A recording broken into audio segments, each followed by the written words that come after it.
Upaya pemberantasan narkoba terus dilakukan Polsek Pemulutan, Polres Ogan Ilir. Satu persatu pengedar narkoba pun dibekuk. Baru-baru ini, seorang pria Parubaya yang diamankan di wilayah Desa Simpang Pelabuhan Dalam, Kecamatan Pemulutan, diamankan. Berawal dari informasi masyarakat, tim Krokodil Polsek Pemulutan lalu bergerak mencari tersangka yang dimaksud.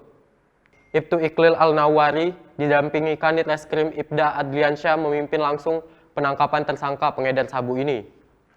Saat tiba di Desa Simpang Pelabuhan Dalam pada Minggu 20 Juni 2021 pukul 17.30, petugas menemukan tersangka yang dimaksud sedang berada di sebuah pondokan. Saat digeledah, petugas menemukan barang bukti sabu sebanyak 12 paket kecil yang dibungkus plastik klip bening pada pakaian tersangka. Petugas juga menemukan uang yang diduga hasil penjualan sabu sebesar Rp300.000 dan 2 unit ponsel yang diduga digunakan untuk transaksi sabu. Polsek Pemulutan kini sedang melakukan penyelidikan mendalam terkait asal barang yang diedarkan tersangka.